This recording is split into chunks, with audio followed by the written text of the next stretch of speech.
दूध दही माखन हमारे लिए देती हैं और हम ले जाकर उस विधर्मी राजा कंस को देते हैं। तो कहा बेटे क्या करना चाहिए? तो नारायण श्री कृष्ण ने कहा कि हमारे यहां की गैया, हमारे बछड़े, हमारे यहां के लोगों को जो गैया बछड़े हमारी घास खाते हैं, चरने के लिए जाते हैं, गोवर्धन पर्वत हमें तरह तरह की औषधियां प्रदान करता है, तो कंस को देने से अच्छा है कि वहां ना ले जाया जाए। तब तक गर्ग मुनि वहां पर पहुंचे। उन्होंने कहा नहीं लल्ला, ये इंद्र की पूजा की जाएगी। तो कहा इंद्र की पूजा क्यों करेंगे? अरे कहा वो जल बरसाते हैं, हमारी फसलों को हरा भरा रखते हैं। कहा जल बरसाना तो उनका नियम है, उनका काम है, वो तो चाहे आप उनकी पूजा करें या ना करें, लेकिन जल तो उन्हें बरसाना ही है। समय से पहले तो कभी जल नहीं बरसाते ना, जब भी बरसाते हैं समय पर बरसाते हैं। वो तो हमारा पर्यावरण, हमारी ऋतुएं हैं। एक काम कीजिए, इस सारे दूध दही माखन से ना तो कंस के यहां जाएगा और ना इंद्र की पूजा की जाएगी, इससे चल के गोवर्धन महाराज की पूजा की जाएगी। कन्हैया की बात कोई ब्रज में टालता नहीं था, बहुत प्यार करते थे लोग कन्हैया को। वहां वो जो कह देता था वो पत्थर की लकीर हो जाती थी। लेकिन हर गांव में, हर नगर में, हर क्षेत्र में कुछ ऐसे लोग होते हैं जिसका ज्यादा मान सम्मान हो, उसकी बातों में कुछ ना कुछ नुक्स निकालते हैं। तो जो नुक्स निकालने वाले लोग थे, कह रहे कल का छोकरा आज हमें ये बताने आया है कि हम पूजा किसकी करें। हम शुरू से इंद्र की पूजा करते आए हैं, इंद्र की पूजा ही करनी चाहिए। कन्हैया ने कहा मैंने अपना मत बताया है, बाबा जाने, बाबा गांव के मुखिया हैं, ये जैसे कहेंगे वैसे ही सब लोग करेंगे। नंद बाबा ने कहा हमारे कन्हैया की बात ठीक है, गोवर्धन की ही पूजा होनी चाहिए। अब क्या था, जब बात सबके सामने रखी गई तो उसमें से बहुमत सिद्ध हुआ कि गोवर्धन की ही पूजा होगी। गोवर्धन की पूजा के लिए वहां दूध दही माखन 56 भोग वगैरह जो नारायण कृष्ण के लिए बनते थे, वो गोवर्धन महाराज के लिए बनने शुरू हो गए। और तमाम तरह के व्यंजन बना बनाकर सारी गोपिकाएं गोवर्धन महाराज के पास पहुंच गई।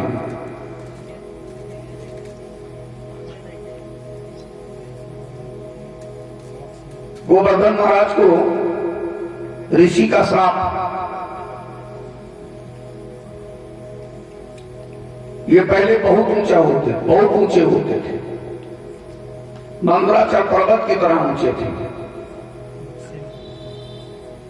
लेकिन ऋषि ने इनको श्राप दिया कि प्रतिदिन एक मुट्ठी ये घटते हैं। आज घटते घटते बहुत छोटे हो गए हैं, इनका आकार छोटा हो गया है, बहुत ऊंचा आकार नहीं है। मैंने गोवर्धन पर्वत को जाकर नजदीक से देखा, बहुत ऊंचा आकार नहीं है। और अब तो वो पर्वत इस तरह से समान रूप से है कि उनकी प्रतिमा बनाई गई है। जिस मंदिर में हम लोग गए हुए थे, वहां पर गोवर्धन महाराज की प्रतिमा बना के रखी थी, उसी प्रतिमा को लोग दूध चढ़ाते हैं, उसी की पूजा करते हैं। लेकिन तब गोवर्धन महाराज ऊंचे थे, क्योंकि आज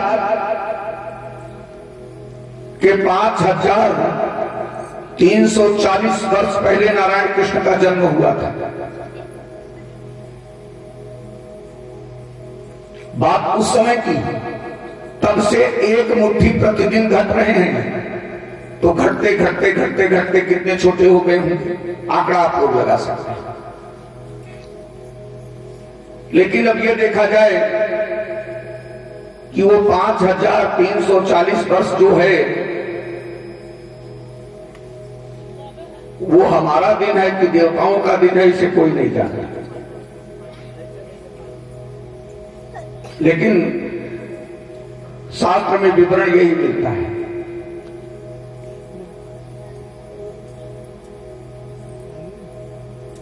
कहीं पर मैंने 5229 साल देखा है, तो कहीं पर 5340 साल देखा है। विभिन्न विद्वानों का अलग अलग मत है, लेकिन विद्वान तो विद्वान है, वो जो कह देते हैं। भाई जब किसी ने देखा नहीं है तो विद्वानों का कहना ही मानना पड़ेगा, मनीषियों का कहना मानना पड़ेगा, उन्हीं की लकीर पर चलना पड़ेगा, जो उन्होंने लिख दिया वही बोलना पड़ेगा, क्योंकि हमने तो देखा नहीं।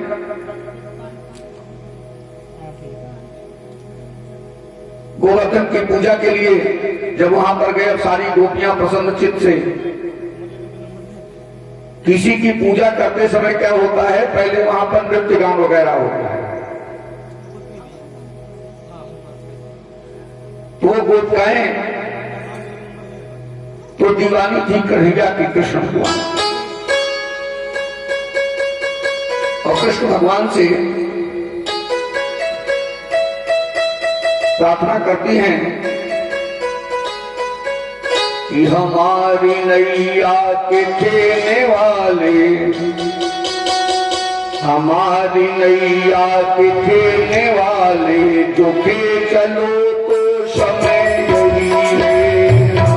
नैया के खेलने वाले, जो के चलो तो समय यही है। हमारी नैया के खेलने वाले, जो के चलो तो समय यही है। हमारी नैया के खेलने वाले, जो के चलो तो समय नहीं है। हमें भी औरों के साथ मोहन, हमें भी औरों के साथ मोहन, ये चलो तो समय यही है। हमें भी औरों के साथ मोहन, ये चलो तो समय यही है।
किए हुए सारे कुछ क्या और तो भगवान का ध्यान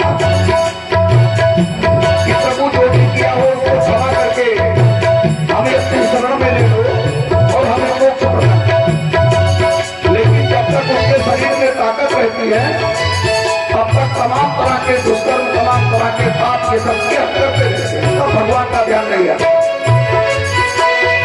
अकीम शांतों के ध्यान होगा न सुन सकेंगे तो ज्ञान होगा, न सुन सकेंगे तो ज्ञान होगा, न सुन सकेंगे तो ज्ञान होगा। ज्ञान सिंधु ज्ञान गीता, ज्ञान सिंधु ज्ञान गीता, कहे चलो तो समय यही है। ज्ञान गीता कहे चलो तो समय यही है। ज्ञान सिंधु ज्ञान गीता कहे चलो तो समय यही है।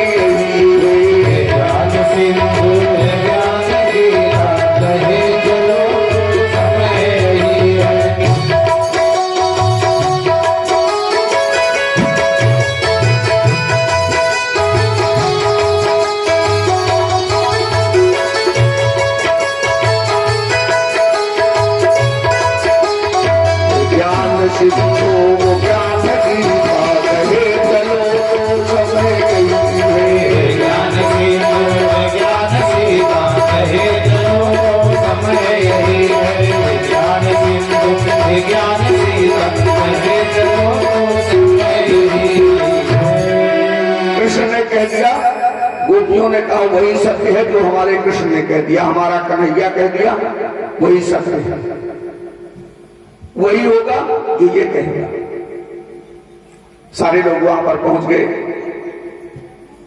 गोवर्धन की पूजा शुरू होने से पहले वो पंडित जी भी वहां पर आए जो रोक रहे थे गोवर्धन की पूजा ना करो वरना इंद्र का प्रकोप सहन करना पड़ेगा। और अगर इंद्र का प्रकोप हुआ तो ऐसी भयंकर वृष्टि होगी, ऐसी भयंकर वर्षा होगी कि सब उसी में डूब जाओ। कभी कभी पंडित की जुबान पर सरस्वती रहती है। पंडित जी को कभी ऐसे वाक्य नहीं बोलना चाहिए जो असंभाष।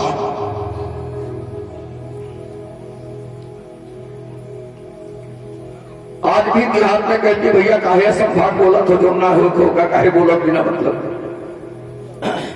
तो कभी ऐसी बात नहीं बोलना चाहिए। उल्टी बात किसी भी पंडित जी को या किसी को भी नहीं बोलना चाहिए। पंडित जी की बात छोड़ दीजिए, हर जबान पर सरस्वती होती है और 24 घंटे में एक बार हर आदमी की एक बात सत्य निकलती है, चाहे जब। बस इतना ही ज्ञान नहीं होता कि वो बात कब निकलेगी।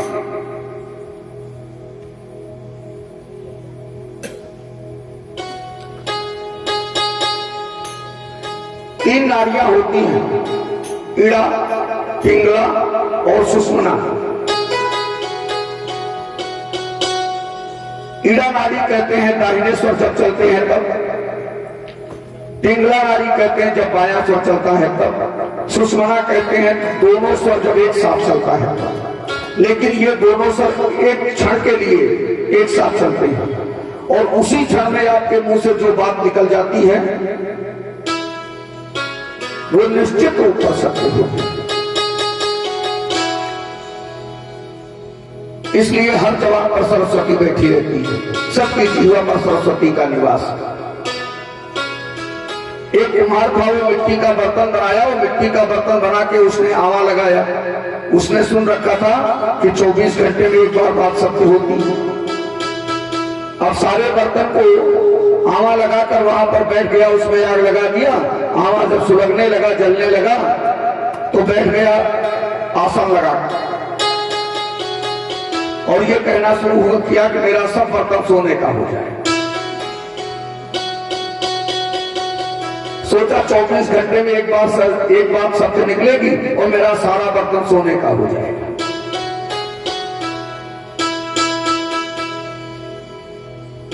अब ये कहना शुरू कर दिया। कहते कहते कहते कहते 12 घंटे से लगभग व्यतीत हो गया। 2 सेकंड या 2.5 सेकंड 3 सेकंड बचा था। तो उस समय घड़ी नहीं होती थी, सेकंड देखते रहो, अंदाजे से समय लगाया जाता था। दिन ढलने लगा, दिन निकल गया, सूर्यास्त होने लगा। ये पहली बेला है, ये दूसरी बेला है, ये शाम की बेला है। तो मधुर वचन है, औषधि उसके लिए औसत का काम कर गया। और कटुक वचन है तीर, कड़वा वचन तीर की तरह लगता है। श्रवण द्वार है संचरे और साल है सकल शरीर। वो कान के रास्ते से अंदर प्रवेश करता है और आपके सारे शरीर को दुख पहुंचाना शुरू करता है। इसलिए कड़वी भाषा का प्रयोग नहीं करना चाहिए। तो कुछ महात्मा ऐसे होते हैं जो कड़वे वचन बोलते हैं, और बाद में उनसे अगर पूछा जाए कि आप कड़वे वचन क्यों बोलते हैं, कहीं तुम्हें सुधारे ताई कड़वा वचन बोले। क्या मतलब है यार? मीठे वचन से नहीं सुधार सकते थे क्या? कड़वा बोलने पर ही अगला सुधरता।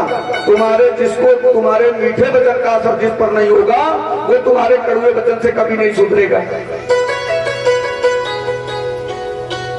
अगर उसे सुधरना होगा तो आपकी सुंदर वाणी से, आपके मीठे वचन से सुधर जाएगा। लेकिन कड़वा बोलकर आप उसे नहीं समझा सकते। बुरा यूं बोलकर जीवन बिताना ही नहीं चाहिए, कभी बुरा नहीं बोलना चाहिए। तो कुछ महात्मा जी गोवर्धन पूजा में वहां बैठे, जिन्होंने ये कहना शुरू किया, ठीक तो नहीं है, देखो इंद्र भगवान का प्रकोप कैसे सहना पड़ेगा। लेकिन कृष्ण भगवान ने कहा, आप लोग उनके कहने की चिंता न करो, आप लोग अपनी पूजा आरंभ करो। तो आइए हम लोग भी अपनी पूजा आरंभ करते हैं। श्री गोवर्धन महाराज, महाराज तेरे माथे मुकुट विराज रहो। श्री गोवर्धन महाराज, महाराज तेरे माथे मुकुट विराज रहो। श्री गोवर्धन महाराज, महाराज तेरे माथे मुकुट विराज रहो। श्री गोवर्धन महाराज, महाराज तेरे माथे मुकुट विराज रहो।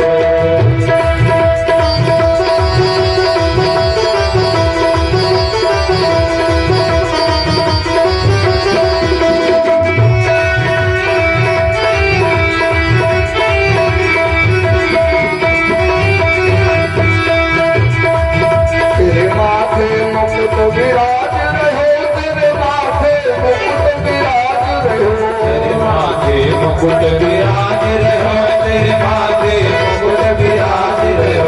तेरे माथे मुकुट विराज रहो, तेरे माथे मुकुट विराज रहो। तेरे माथे मुकुट विराज रहो, तेरे माथे मुकुट विराज रहो। श्री गोवर्धन महाराज, महाराज माथे मुकुट विराज रहो। श्री गोवर्धन महाराज, महाराज तेरे माथे मुकुट विराज रहो।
गोवर्धन महाराज की पूजा शुरू हुई।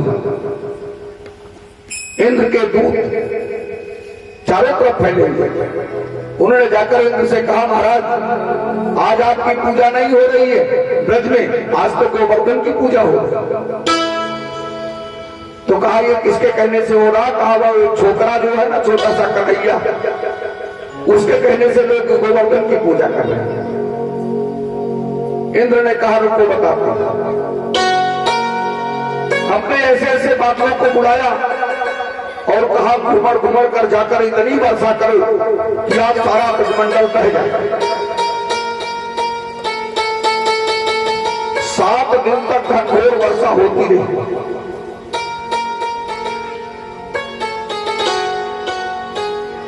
जब गायें बछड़े घर बहने लगे,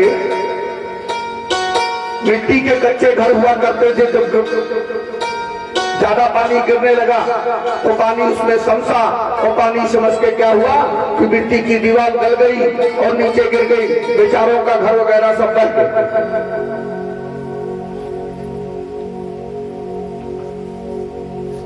सारे ब्रजवासी दौड़कर कृष्ण भगवान के पास आए, कहा बचाओ, आपने ही उपाय सुझाया था।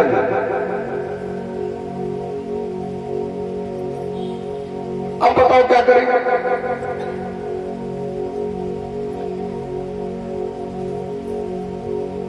कृष्ण भगवान सोचने लगे और गोवर्धन महाराज से करें। गोवर्धन कृष्ण भगवान का एक रूप स्वयं है,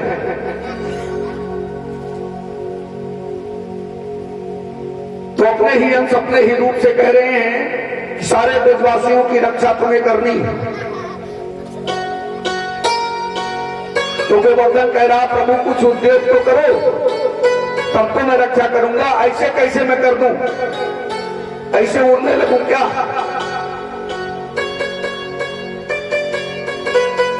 राधा रानी पहुंची और कह रही ग्वाले अरे कुछ तो कर, इन सबको बचाओ। तो कृष्ण भगवान करें गोपी क्या करें? तो कहा पर्वत को उठाओ। जब तक शक्ति प्रेरणा नहीं देती, प्रकृति के प्रेरणा से ही पुरुष काम करने में समर्थ होता है, ये कर सकते। और राधा शक्ति है। राधा का नाम जानते हैं? राशि होती है तुला राशि, चित्रा नक्षत्र का वर्ण है। राशि होती है तुला राशि, धासे होती है धनु राशि। तो तुला राशि का स्वामी कौन है? दैत्य गुरु शुक्राचार्य।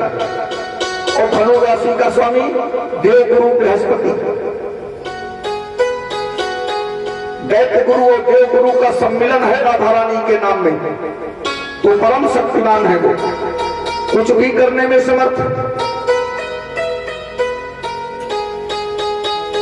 लेकिन एक समय एक तो श्याम लिफाफा गाना निकला हुआ था, उसमें एक गाना बहुत खतरनाक था। उस गाने को लोग जगह जगह मैंने देखा, हर मंडप पर उस समय वही गाना बज रहा।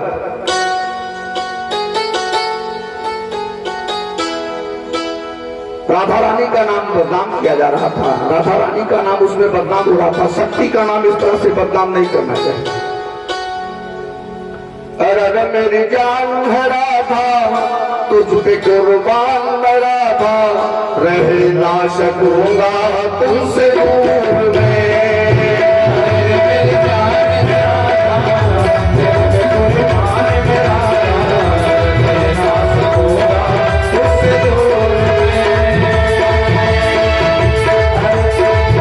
ये गाना गाया जा रहा है। बताइए किसी शक्ति के लिए इस तरह के अश्लील गानों का प्रयोग करना कहां था कुछ? तो सरकार ने इस पर बैन लगा दिया। कहा किसी पौराणिक स्थल, मंडप वगैरह पर ये गाना नहीं बजेगा। अरे जब नहीं बजने देना चाहिए था तो उसे पास क्यों किया भैया? आपसे पास कराने तो गया होगा ना श्याम लिफाफा। लेकिन उस श्याम लिफाफा में केवल यही एक गाना कर दो, बाकी कुछ गाने बड़े अच्छे थे।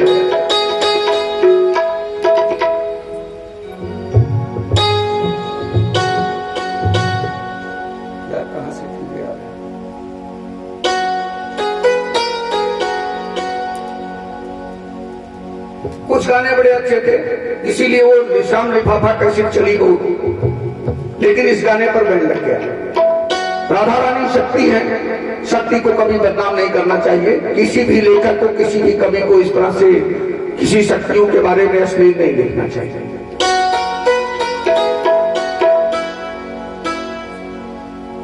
राधा रानी ने कहा वाले इस पर्वत को उठा लो, कहा उठाओ। कृष्ण भगवान ने अपनी कनिष्ठिका को गोवर्धन पर लगाया।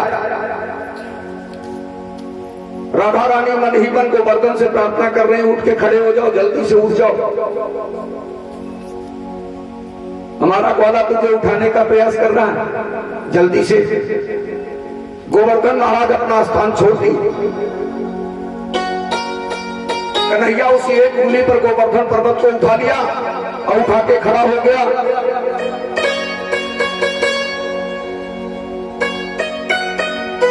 ग्वाल वाले दौड़कर अंदर से, उसमें कोई लाठी लगा रहा, कोई डंडा लगा रहा, कोई वो लगा रहा है, और कन्हैया से कह रहा हम संभाले हुए हैं, तुम चिंता ना करना, हम लगाए हुए पूरी ताकत अपनी। उठाया